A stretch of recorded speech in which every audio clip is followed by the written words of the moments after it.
And if I look back at the events, our signature event of 22, what we had done, we had like a virtual panel in February during National Girls and Women's Day, and I just remember like getting a text from, like a high school in Northeast Portland saying, we're like 5 minutes late, we're trying to get it on in the auditorium so we can all watch, and and so that was back in like, oh, can we still like be together in person or not? So we did that.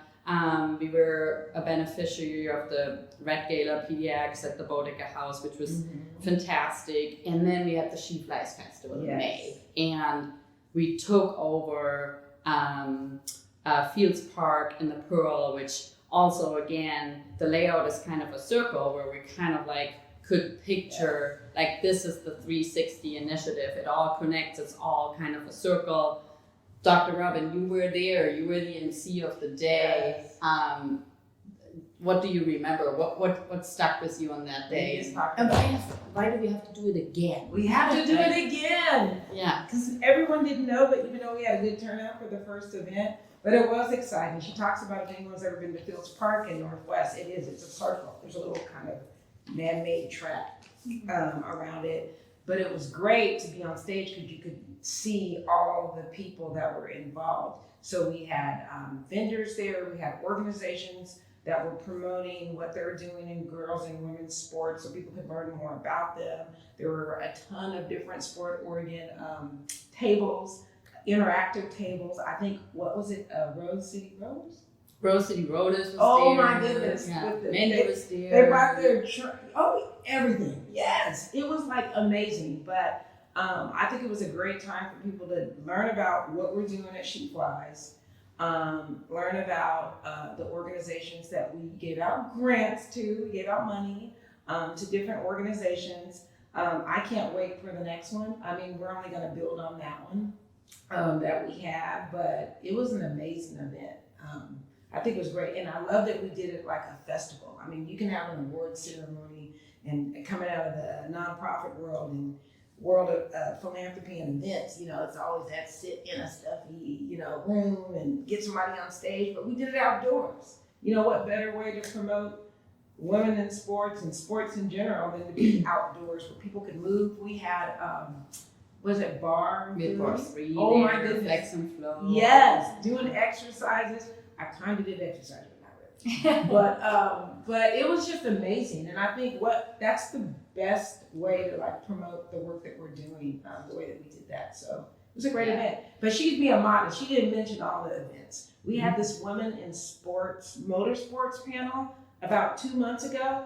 That was amazing. I think hopefully I'm encouraging you all to do more of those events because young people need to, women in general too, but especially young girls need to be able to see women in different sports industries and different jobs, as well as women who, like Rachael, who played professional and collegiate sports and what they're doing now and how they transform that into a career. We need to have more platforms, and I think She Flies allows that. And so more and more and more, Maika. Yeah, no, absolutely. And I think this is really another key thing about She Flies. We're not here to reinvent the world. We're not here to like have another program who says this is the new thing we all need to do. No, She Flies is really a platform to elevate all the great things that people already do. There's so many amazing nonprofits, so many programs, so many things.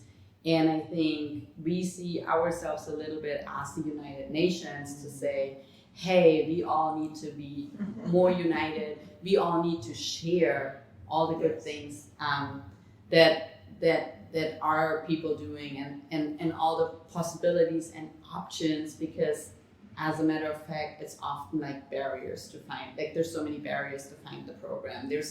And whatever we can do to remove these barriers for more girls to get active, for more parents to be active, and honestly for more females to be coaches, right? Yes. That's what we want to do, and I think the She Flies stories were a big part of that too, because a lot of time it's just telling your story, sharing an idea, and somebody else picks it up, it's like, oh, we should do that too, and it's the inspiration. I think, Rachael, you've seen the stories too, and you share your story all the time, and I think it's so powerful. How important is that we just communicate, share in safe spaces, and give forward that way. Yeah, no, I know, and that's why I love what you guys are doing, because to your point, you're not reinventing the wheel, but you're just amplifying the incredible women here in Oregon, their stories, the work that they're doing, and then bringing young women into that fold. And I know we're probably going to touch on this, but seeing is believing. Representation matters. It really does, and even just sharing stories for young women to see what you can be is so important.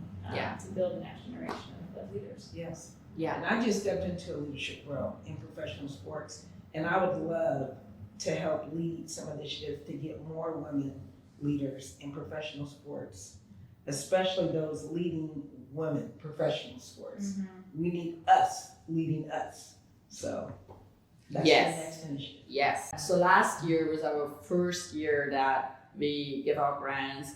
We were overwhelmed and amazed by the applications. Also, again, by the quality and the execution of the applications, what people asked for, how much thought they put into it, how much, we really sat there with the jury and we're like, oh my God, if we had more money, if we just had more money, what do we do? Long story short, in our inaugural year, we were able to give out $25,000. And, while this might not sound like a lot of money, from your, again, going back to your experience working in the nonprofit sector, what happens to an organization if they get awarded with a $5,000 grant?